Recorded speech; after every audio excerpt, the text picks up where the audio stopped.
Soundstripe.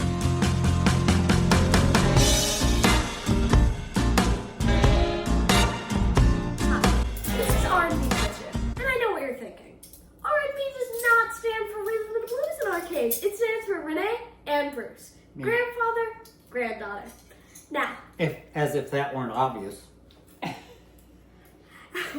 we're going to be showing you how to make pizza in a KitchenAid stand mixer.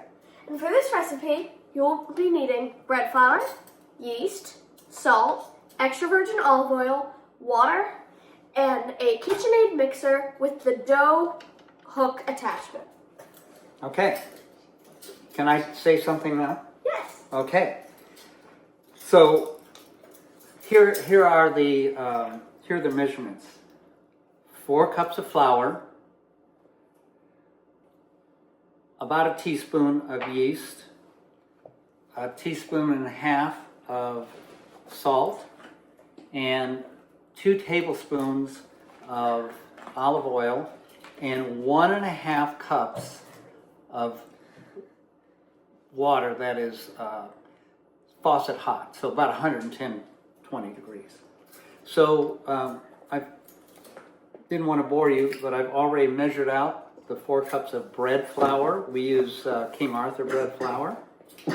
And then we're going to be using 2 dry ingredients, the yeast and the salt. So let's measure those first. So then when we measure the olive oil, we don't have drippy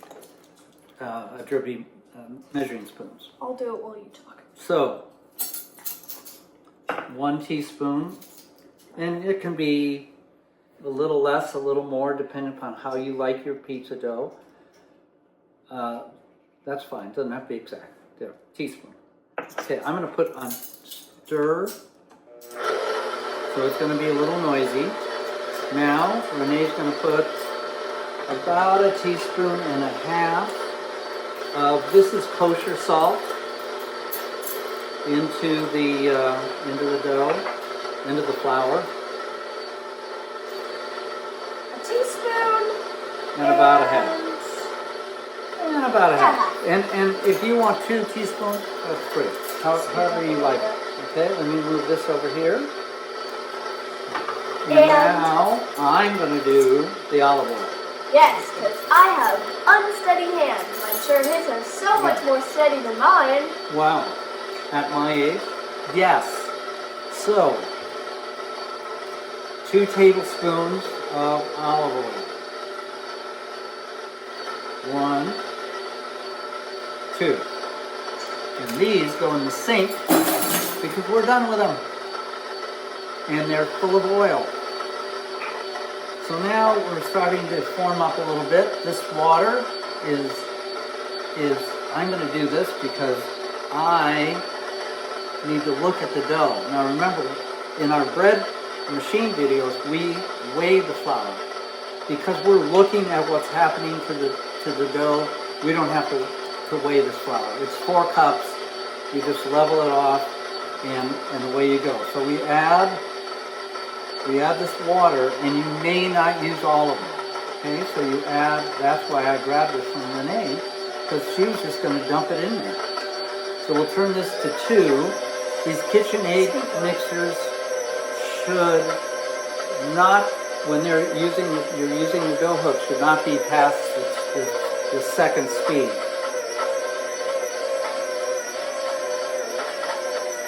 But I'm actually going to bring you guys up to the bowl so you can see what's happening inside the bowl while he's working. So if you look at the dough right now, it's in what they call its shaggy phase.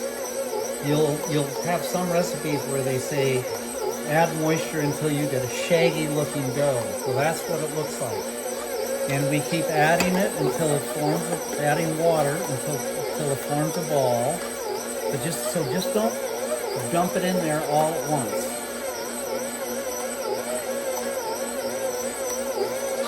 Remember, in kneading bread or pizza dough in a KitchenAid, you're going to need this dough for 4 or 5 minutes. So now it's almost, if you can see the bottom, there's a little bit of loose flour. We're gonna add a little bit more water.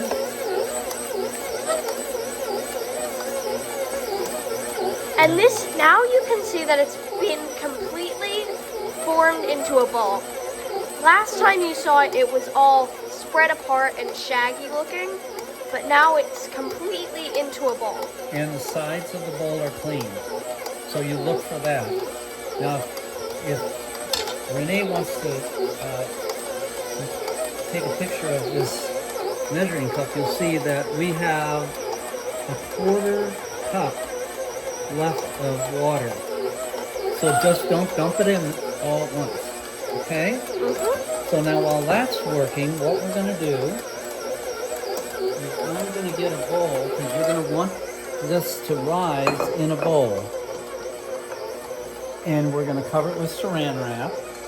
So we're gonna put about a tablespoon of oil in the bottom of the bowl.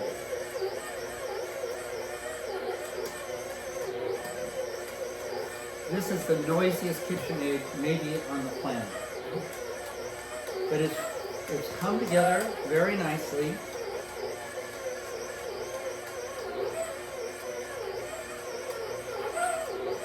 And I'm going to call that done. It's always a relief. Yay, no more noise, yippee. So we take the dough hook off. Struggling.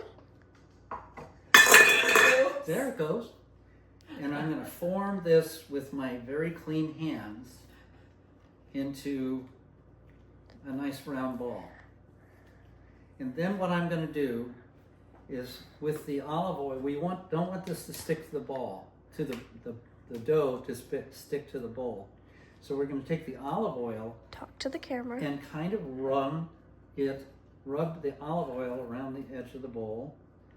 Now we've got one side of the dough covered with oil. We're going to flip it over. And now we have olive oil on the top, the bottom, and the sides of the bowl so it won't stick. Now, ignore the very messy kitchen. we're going to take saran wrap or whatever plastic wrap you have. We just take saran wrap and boom. We cover this bowl so no air gets to it. If you have if it's winter time and you want to eat this dough tonight, what you do is turn your oven on for 5 minutes at 200, turn it off, and throw this inside of your oven. If it's nice, if it's over 72 degrees, you can just leave it on somewhere in your kitchen and it will rise. It'll get about twice as big. And again, this is to make 2 pies. So your other options are this. You can put this in the refrigerator and it will stay for up to 5-6 days and make your pizza then. And the dough gets more complex the longer it's in the refrigerator. And then the other option is you take half of it, you let it rise, and you put the other half in the freezer or the refrigerator. And you can have your pizza pie that day. This will double in size in about an hour and a half. Okay, that's it. So we'll see you when it's time to make the pizza. Au revoir. We're back. The dough has risen. It is now about twice as big as it was when we put it in there. It's been about 2 hours. You can make pizza after about an hour and a half. So we're going to divide this in half because we made enough for 2 pies. We are going to use a peel which will slide the pizza onto the pizza stone. The pizza stone is heating up in the oven at 475. Right over there. You have the option to hand spread the dough, or you can use a rolling pin. This is a French rolling pin. You can use any rolling pin you want.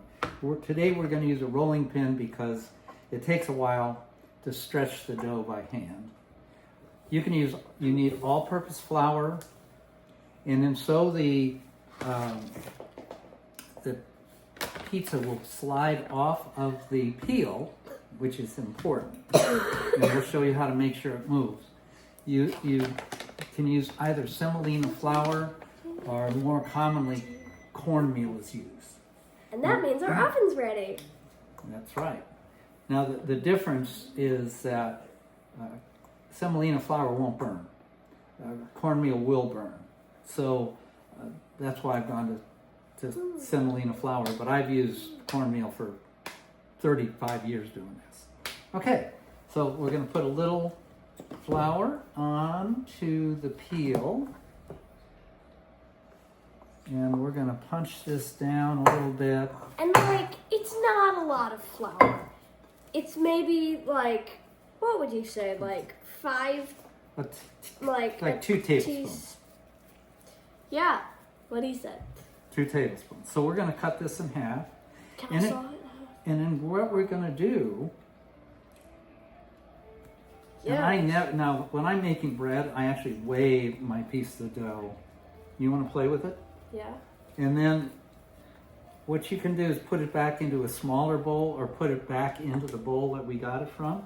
And we're going to put this in the fridge, and we're going to make a pizza 3 or 4 days from now. So my granddaughter assistant, there we go. It's back in, and she wadded up the plastic wrap, but we're going to use the same plastic wrap. And that is going to go back in the refrigerator later on. That to the side for now. She could hardly wait to get it out of my hands. Now, we're going to just press this out a little bit. And I love to form it by hand. I can't throw it. I can throw it in the air, but it doesn't do make any difference. So do it for the camera. I know. It's too embarrassing. He's no fun, is he? Wow. Okay, so we're going to roll this out. It's a nice rolling pin. And we are going to, and when I first started making pizzas 35, 40 years ago, I always used a rolling pin. Then I went to hand stretching, and it's just I guess it's because I can drink more wine while I'm taking longer to make the pizza. Now, what we're going to do is get something so this doesn't slide. So here's some shelf liner. I'm going to put it underneath here because it's frustrating when the peel slides around. So this is very typical. You'll find that this dough is really stretchy. It's elastic. It wants to go back to its original shape. So I pull it like this. And you know, this is kind of a medium size, a medium thickness of dough. It's not real thick. If you put in less yeast, you get a thinner pizza dough. If you put it in the refrigerator and wait a few days, the yeast gets a little exhausted and it won't be as thick a pizza dough. And I'm getting something that looks like South America here now. So it's not exactly round, but we're going to fix all that. It also does expand in the oven a little bit. So if you're like, that's kind of small, it does get larger. It gets puffy. Right? We got a hole in our pizza. A hole in our pizza? We have a hole in our pizza. Now we have this little area that was kind of indented, not very round. Now this is an artisan pizza. This is what you say when the pizza isn't exactly round. You say, hey, it's an artisan pizza. So that means that you screwed up and didn't get around pizza. Yup. Flip the pizza. You have to flip the pizza for the camera. Gotta do it. Why don't you do it, my sassy granddaughter? I can try. If you drop it, you know we have to throw this dough away. Yep, and that's why we have an extra. But yeah, this looks like a little, almost like an arrow, but we're okay. And I think that's what we're going to do. I think we're as big as we're going to make it. Make our artisan pizza. And then what you do is we are going to just take and pinch along the edge to make sure that we have a little dam for when the sauce goes on. Can I flip it? Not now. We don't want to flip it now. So now here's what we do. We're going to make sure that we get some semolina flour underneath this. So you take half, pull it up, take the other half, sprinkle your semolina flour. Or cornmeal. Or cornmeal. And try not to push down hard on it. But now you got ball bearings under there. And that thing will slide. Now what we're going to do before we try to slide it on the pizza stone is we're going to test slide it. Okay? So let's stop the video and we're going to... So, we are back and we have all of our ingredients. We're going to do just a classic pepperoni pizza with cheese. So, we have mozzarella cheese, Rano's homemade pasta sauce. Rao's. Yeah, that's what I meant. And we're gonna just open this up and start spreading. So you're gonna want to take about a spoonful of sauce to begin with and put it in the middle of your pizza and take the back of your spoon and just spread it in a circular motion. So you're gonna need one more tablespoon. And you're probably gonna need more than one spoon, but if you don't, okay, great. Depends upon how you like it. You are in charge of this pizza. So if you like a lot of sauce, guess what? Put a lot of sauce. If you don't like a lot of sauce, you know the options. Okay, let's not push the pizza dough into the peel, okay? We're trying to get this thing off the peel, so we don't want to push it down. There we go. That's my granddaughter, very pushy. And obviously, we're only going to be putting pepperoni and cheese on this, but if you want to put sausage, bacon, basil, even the list goes vegetables like bell peppers, like artichoke hearts, you're in charge. So my favorite granddaughter is now going to add the mozzarella cheese. Spread it around a little bit instead of putting it right in the middle. Don't get it away from the... Yes, you do not want cheese on your peel because then the cheese will burn. Well... And also stick to your peel. Yeah. And again, if you don't want as much cheese as we're putting on, it's your decision. We don't care. We're not going to come to your house and stalk you and look what you put on your pizza. We know. Well, I won't. I mean... Too busy to stalk. I need a pushy granddaughter. Okay, there we go. And now we're just going to put our pepperonis on. I like to put them in a circular motion. But then again, your pizza. I don't care. And moving and moving.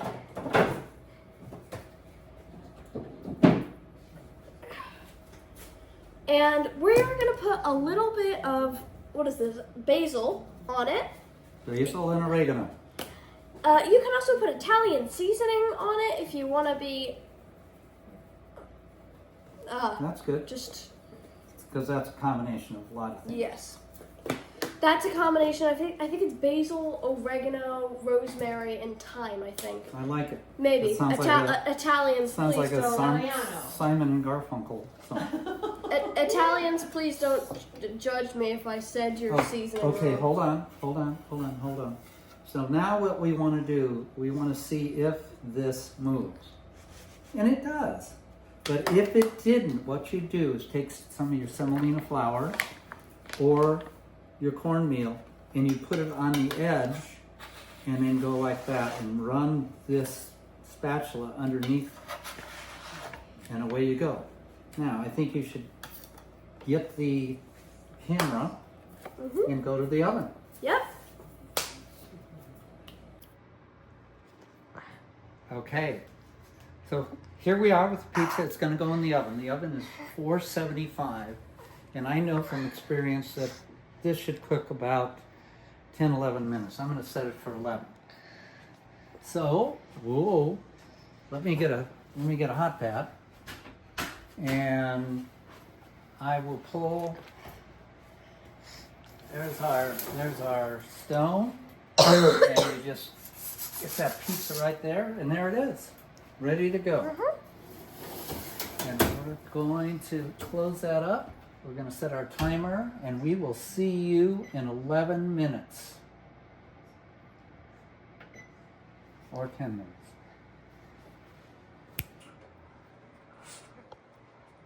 And we're back. I've got the peel. It's been 11 minutes. And we're going to see how our pizza looks. And there it is. It's a little bubbly and it's gone over the edge a little bit. But remember, artisan pizza. That's your excuse for not round and not perfect, because this is not a frozen pizza. This is your pizza. And you can make it any way you want. Now, things to note. You notice how we made just a little bit of an edge when we made the dough, and you see how puffy it got. So this is pretty puffy crust because it's freshly made today, and I like to put it in the refrigerator for at least a few days, and it doesn't get quite so puffy. It's a little more crisp. But this is a great thing that you can do. You can make this dough at 3:30 and be making pizza at 5. And you can make your own pizza. You can put seafood on it, whatever you want. Oh yeah. And where else can you do that but at your own home? Are we saying goodbye? Yep. Goodbye.